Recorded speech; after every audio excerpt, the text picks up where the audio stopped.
بسم اللہ الرحمن الرحیم۔ منافع حاصل کرنے کی نیت سے مال کی خرید و فروخت کرنا تجارت کہلاتا ہے۔ اسلام نے مال کمانے کے ذرائع میں سب سے بہترین ذریعہ تجارت کو قرار دیا ہے۔ ایک حدیث مبارکہ کی روح سے رزق کے 20 دروازوں میں سے 19 تجارت کے لیے ہیں، یعنی 95% رزق اور برکت تجارت میں ہے۔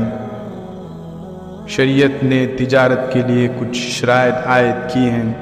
جن میں امانت و صداقت انتہائی اہم ہے،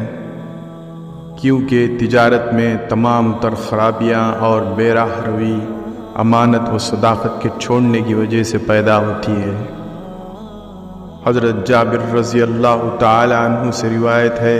کہ رسول اللہ صلی اللہ علیہ وسلم نے ارشاد فرمایا، سچائی اور امانت داری کے ساتھ معاملہ کرنے والا تاجر نبیوں، صدیقوں اور شہداء کے ساتھ ہوگا۔ معلوم ہوا کہ تجارت جو بظاہر ایک دنیاوی عمل لگتا ہے، اگر اسے سچائی اور امانت داری کے معیار کے عین مطابق کیا جائے تو یہی تجارت اخروی عمل بن جاتی ہے، اور ایسے تاجر کو اتنا بڑا رتبہ ملے گا جس کی تمنا ہر مسلمان کرتا ہے۔ اس کی تائید رسول اللہ صلی اللہ علیہ وسلم کی حدیث مبارکہ سے بھی ہوتی ہے، جس میں آپ صلی اللہ علیہ وسلم نے فرمایا، کتنے ہی عمل ایسے ہیں جو بظاہر دنیا کے اعمال لگتے ہیں، اس طرح کتنے ہی اعمال ایسے ہیں جو ظاہری شکل و صورت میں اخروی اعمال شمار کیے جاتے ہیں، لیکن نیت کی خرابی کی وجہ سے وہ صرف دنیا کے اعمال بن جاتے ہیں۔ لہذا اگر تاجر اس نیت کے ساتھ تجارت کرتا ہے کہ اس سے وہ رزق حلال کمائے گا اور اس کے ذریعے اللہ تعالیٰ کی مخلوق کی خدمت بھی کرے گا، تو یقیناً یہ دینی عمل بن جائے گا اور تاجر اجر و ثواب کا مستحق بن جائے گا۔ اسلام نے جھوٹ اور بے ایمانی کی اجازت تو کسی بھی معاملے میں نہیں دی، بلکہ ان کی مذمت کرتے ہوئے انہیں منافقت کی علامتوں میں شمار کیا گیا ہے۔ یہی وجہ ہے کہ حدیث مبارکہ میں خاص طور پر تاجروں کو سچائی اور امانت داری کی تعلیم دی گئی ہے۔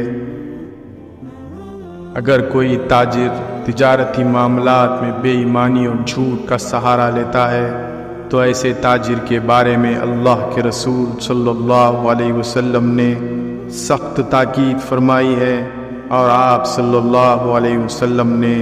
تاجروں کو مخاطب کر کے ارشاد فرمایا، تاجر قیامت کے دن فاسق و فاجر کی حیثیت سے اٹھائے جائیں گے، مگر جو نیک ہیں اور پرہیزگاری و سچائی کے ساتھ تجارت کرتے ہیں، ان کے ساتھ یہ معاملہ نہیں ہوگا۔ حدیث مبارکہ میں ہے کہ سچا تاجر سب سے پہلے جنت میں جائے گا اور عرش کے سائے میں ہوگا۔ حضور اکرم صلی اللہ علیہ وسلم کا تاجروں کو مجاہدین فی سبیل اللہ کے برابر قرار دینا تعجب کی بات نہیں، کیونکہ معمولی تعامل سے بھی یہ بات سمجھ میں آتی ہے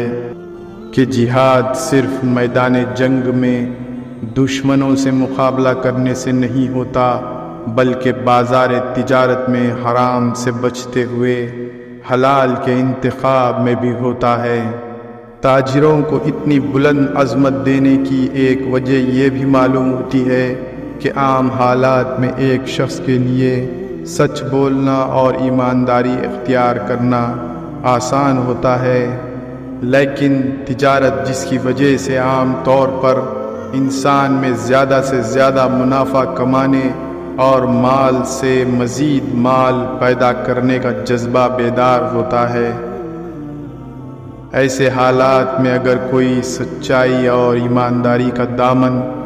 مضبوطی سے تھامے رکھے تو یہ بہت مشکل امر ہے، اور ایسا کرنے والا دراصل خواہشات کے خلاف